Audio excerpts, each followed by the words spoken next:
What's up guys, Asian here again with another build video, and today we're going to be talking about a Warden Healer specifically for the Cloudrest trial. So why a separate video for the Cloudrest trial? So for those of you guys who aren't aware, Cloudrest is a new trial that came out with the Somerset expansion. With the trial came some interesting new mechanics that we really didn't know how to deal with when it first came out on the PTS and even on live. There was still some figuring out what to do here. But eventually, a lot of groups figured out their groove, figured out strategies, and now we obviously have people with guilds with Griffin Heart, which is the no-death speedrun hard mode. So, you know, one thing that they kind of figured out was a Warden Healer is actually fairly useful, especially for progression-style guilds. So why is this? So in the fight against Zamaja, who is the main boss in Somerset, you have to go through a Shadow Realm phase where part of the team has to go into the Shadow Realm by themselves in order to kind of prevent a wiping mechanic. And so part of that wiping mechanic and part of avoiding it is the NPC player that helps you out, Olorime. He will send shards onto the field in order to help you kind of break out of the Shadow Realm, basically, and kind of destroy whatever is causing the wiping mechanic downstairs. Now, these shards are not thrown into a set place. They're kind of thrown randomly across the arena. Now, what Wardens have that other classes don't really have is an easy source of major expedition through Deceptive Predator / Bird of Prey. So what a lot of people realize is, hey, let's have a Warden Healer be responsible for picking up the shards and sending them downstairs to the Shadow Realm. This way, we can have one healer dedicated to the group and one healer that is able to throw the shards down, kind of call things out, keep an eye out on the field for the other mechanics like creepers and the shadow orbs that spawn, as well as kite crushing darkness, because you always need somebody to kite crushing darkness anyway. So that's kind of where Warden Healers ended up falling into there. So they're really, really good for Cloudrest, particularly for progression, because of their ability to basically move around. Their increased mobility really helped them deal with crushing darkness and getting the spears down to the Shadow Realm groups. So because of this, there are a couple of changes that had to have happened between gear. Not really much gear, but more for skills. So talking about gear first, it's pretty much cut and dry, pretty much exactly what you would find for any sort of healer build right now in Somerset and in Wolf Hunter even. So we have Earth Gore, you can go something like Bogdan if you'd like, Prismatics on Large, Infused, Divines, Magicka, Enchants, pretty much the whole gamut of things. Now, we are running Worm Cult and Olorime. So the back healer, whether it's a Warden or a Templar, is typically the one running Olorime, just because it's easy for them to see where everybody is and basically know where to throw down the Olorime proc. It's just easier that way. It also allows the other healer to run a different set. So you can obviously swap Olorime to the group healer and run IA on the back healer even. But a lot of groups, what I've seen is they run Olorime on the back healer just because they have a better view of the arena and kind of where things are ending up. If the Zamaja moves, they have a better idea of where it's going to go right away, compared to DPS, whose field of view might be a little bit limited because they have to face Zamaja, and Zamaja might be up against one of the arena sides there.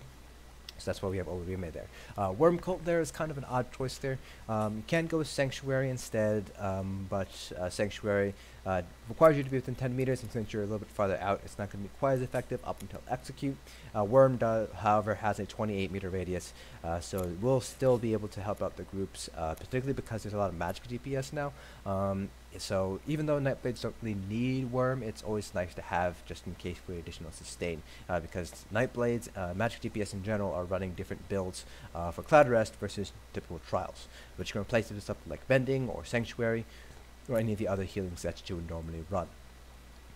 So there's not too much different here compared to for gear, and the same goes with the character sheet. So you'd be an Argonian, obviously, a Dark Elf, 10 health for 54 Magicka, with which one is Potent Brew. You're going to want to run the Ritual though, as your Moonstone, not something like the Atronach ideally, just because of the way Baneful Mark works. So the way Baneful Mark works is it's a healing debuff, so you want to increase the amount of healing that you do. So that's kind of related over here to gear, where we have powered for both of our bars here. Obviously you can go with Double Infuse if you'd like for a stronger weakening enchant, but having that increased healing done really does help when you have to heal through Baneful Mark and Execute on the group.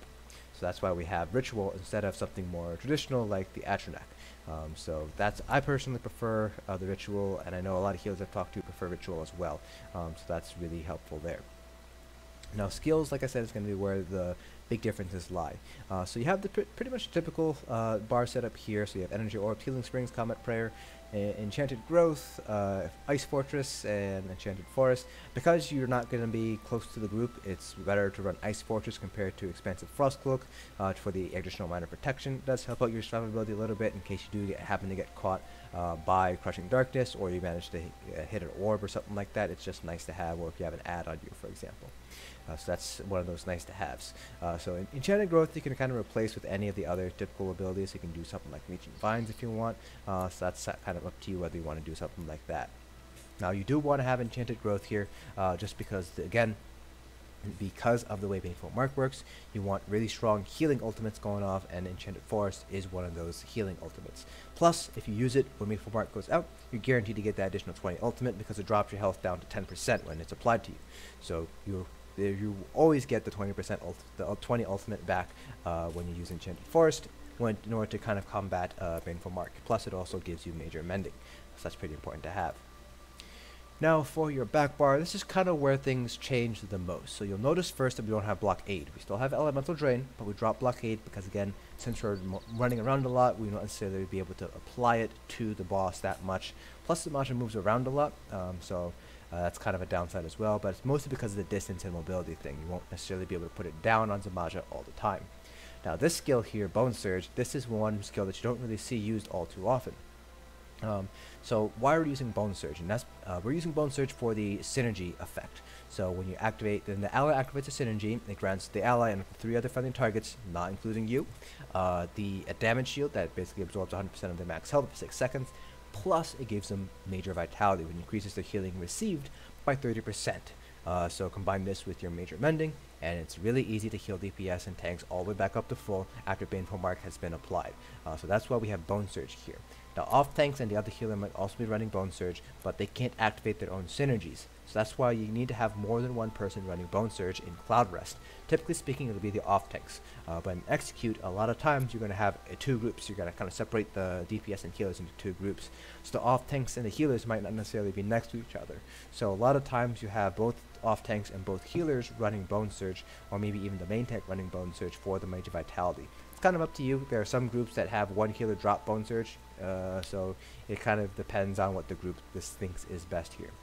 We have Budding Seeds here in order to help proc Olorime. It's also a very nice thing to drop on the main tank, or whatever tank is tanking the Zamaja during Execute, because of that additional synergy. Now, Harvest Synergy, which is an additional heal. For example, the main tank that we run with in Mayflower really loves Budding Seeds, that Harvest Synergy, because he basically gets to decide when he wants that additional heal. So during Execute, he has Baneful Mark on, somebody throws an Absorption Field, he pops a Major Vitality Potion, and he uses the Budding Seeds synergy. So that basically allows him to basically use it when he has that Major Vitality up, so that he makes the most out of that synergy. So that's really nice to have that Budding Seed synergy. Plus, it gives additional synergy for Alkosh if your tanks happen to be running Alkosh there. Blue Betty, obviously, for the additional sustain. Then you have Deceptive Predator, which really makes Wardens really strong for that, setting the spears down, because it gives you major expedition, which increases your movement speed by 30%. So that really helps out moving around here and there between the spears, because the spears, like I said, they spawn randomly. So they might end up all spawning together, or they might spawn on 3 separate corners of the map. You don't really know that. So that's why having Deceptive Predator, that major expedition, really helps that get those spears down faster, so you're able to get through that wiping mechanic a lot faster, that Shadow Realm mechanic. So you could run something like Rapids on a Templar Healer in the back, but it's a lot easier just to have a Warden Healer run Deceptive Predator instead. So that's why Warden Healers are pretty strong when it comes to the back healer, kind of putting those shards down and hiding Crushing Darkness there. Then of course you have Aggressive Horn for the resource boost, as well as Major Force.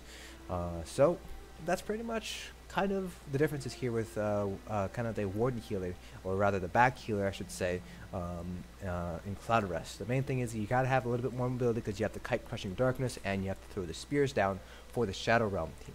In addition, since you're moving around a lot, you won't necessarily be able to use a Blockade. Then you have the addition of Bone Surge, and you might also be asked to use something like Blood Altar for the Minor Lifesteal, as well as the Blood Feast synergy to help people get all the way back up to full health after Baneful Mark is thrown out. So you might, instead of running like Enchanted Growth, or Ice Fortress, you might have Overflowing Altar instead. So that's another change that you might see as a healer in Cloudrest. So that's it for this video.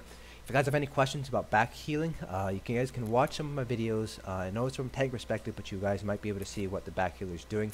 Typically speaking, it's going to be Mitch, Walking Eye. He's typically the healer that's in the back, but sometimes it'll be Wolf or Catling Gun, depending on who is healing for that night. But typically speaking, it's normally Walking Eye, Ned, Mitch. He has a couple of names that he goes by. If you guys have any questions, I can always ask them to see if I can get any answers out of them. Hope you guys found this video informative, and I will see you guys in the next dungeon.